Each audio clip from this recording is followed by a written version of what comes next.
Aku gelisah, sangat-sangat gelisah pada waktu itu. Sekarang pun masih. Namun mengapa kalian menyebutku gila? Rasa sakit menajamkan indraku, bukan melemahkannya. Apalagi membuatnya tumpul. Dibanding yang lainnya, indera pendengaranku lah yang paling tajam. Aku mendengar semua hal di langit dan di bumi. Aku mendengar suara di neraka. Tapi mengapa kalian menyebutku gila? Dengarlah, kalian akan tahu betapa warasnya, betapa tenangnya aku menceritakan kepadamu seluruh kejadiannya. Sulit menceritakan bagaimana mula-mula gagasan itu menyusup di benakku.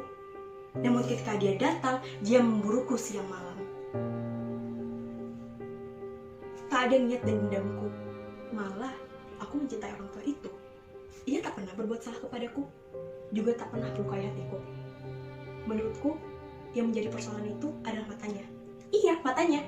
Salah satu bola matanya menyerupai mata burung pemangsa, berwarna biru dan berselaput. Ketika dia menatapku, dan aku terasa beku. Sejak itulah, sedikit demi sedikit, secara berangsur-angsur, aku membulatkan hatiku untuk membunuhnya. Sehingga terbebas selamanya dari selatan mata burung pemangsa itu. Disinilah pangkal soalnya. Kalian menganggap gila. Orang gila pasti tidak tahu apa-apa. Tapi kau akan melihat bagaimana aku melakukannya. Kau akan melihat betapa cerdiknya aku menyelesaikan pekerjaanku. Begitu rapi, terencana, kemudian berpura tidak tahu apa-apa. Aku menjadi lebih manis kepada orang tua itu pada seminggu terakhir sebelum aku membunuhnya. Setiap malam, aku memutar gagang pintu kamarnya. Begitu hati-hati. Ketika kamar itu terbuka, aku menyusupkan kepalaku agar lebih leluasa melihat laki-laki tua itu berbaring di atas ranjang. Nah, bisakah orang gila melakukan pekerjaan secerdik itu? Pekerjaan seperti itu kulakukan selama 7 malam berturut-turut. Setiap datang tengah malam, selalu kujumpai mata itu tertutup. Pada saat seperti itu, tidak mungkin untuk melanjutkan rencanaku. Sebab, bukan orang tua itu yang membangkitkan marahku, tapi matanya. Pada malam ke-8, aku memutar pintu dengan sangat hati-hati dibanding malam sebelumnya. Aku menyusupkan kepala. Tetapi tiba-tiba tidak sengaja menyenggol gagang pintu kamar itu. "Siapa itu?" teriaknya. Aku mengatur. Aku tidak mengeluarkan sepatah kata pun. Tiba-tiba aku dengar suara arangan kecil. Dan aku tahu itulah suara teror kematian. Itu suara lemah orang tercekik. Suara yang muncul dari dasar jiwa. Aku kenal sekali dengan suara itu. Beberapa malam, tepat di tengah malam, di saat dunia masih terlelap, suara itu bangkit di dadaku, menusuk-nusuk. Sebuah teror yang menggelisahkan. Dan sekarang, pada jam kematian malam itu, di tengah kebisuan yang mencekam di kamar tua itu, dentang aneh itu mengisapku.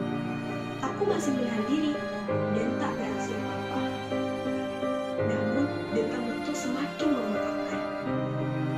Dan sekarang, aku merasakan kecemasan baru. Para tetangga pasti mendengar bunyi itu. Tiba sudah bagi si tua.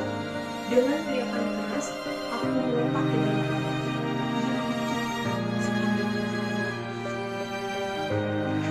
Dalam sekejap, aku menyeretnya ke atas lantai itu dan membekapnya dengan kasur. Setelah itu, senyumku melambat. Pekerjaanku beres. Bermenit-menit masih mendengar jantung itu berdetak sama-sama, tapi tak membuatku cemas lagi. Akhirnya bunyi itu berhenti. Si tua itu sudah mati. Aku mengangkat kasur dan memeriksa mayatnya. Dia sudah mati. Matanya tidak akan menusuk lagi. Kalau masih kau anggap gila aku, anggapan itu tidak akan berlaku lagi kalau kulukiskan apa yang aku lakukan untuk menyembunyikan mayat tua itu. Malam melarut, pekerjaanku kebut, namun tanpa suara. Pertama-tama, kupotong-potong mayat itu. Kupenggal kepalanya, kedua lengannya, dan kedua kakinya. Jam 4 pagi, semua pekerjaanku selesai. Hari masih gelap seperti tengah malam. Bersama dentang lonceng jam, ku dengar ketukan di pintu depan. Aku turun dengan perasaan tenang. Apalagi yang perlu ditakutkan? 3 orang laki-laki masuk dan memperkenalkan diri dengan sangat sopan sebagai petugas kepolisian.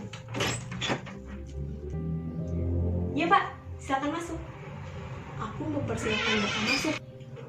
Pekik itu, kataku, keluar dari mulutku ketika mimpi. Kujelaskan kepada mereka kalau orang tua itu sedang tidak di rumah. Lalu, kubawa mereka melihat isi rumah. Kupersilahkan mereka memeriksa dengan sangat teliti. Akhirnya, kubawa ketiga orang itu ke kamar si tua. Dengan percaya diri, aku membawa kursi-kursi ke kamar si tua dan meminta mereka untuk lelah sejenak di tempat itu. Sementara aku sendiri, kuletakkan kursi tepat di atas aku menyimpan powerbank. Para petugas merasa puas. Perlakuanku meyakinkan mereka. Tapi sebentar, aku merasa parasku memucat dan berharap agar mereka segera pergi. Ku dengar suara lemah, samar-samar. Kepalaku pusing, dan aku merasakan dering di telingaku. Namun mereka tetap duduk dan bercakap-cakap. Aku bangkit dan mendebat dengan topik pembicaraan yang sepele, dalam nada tinggi dan gerak tubuh yang kasar. Tapi bunyi itu terus saja menguap. Mengapa mereka tidak pergi saja, ya Tuhan? Aku meradang, aku meracau, aku mengutuk. Para petugas itu tetap melanjutkan percakapan seperti tak terjadi apa-apa.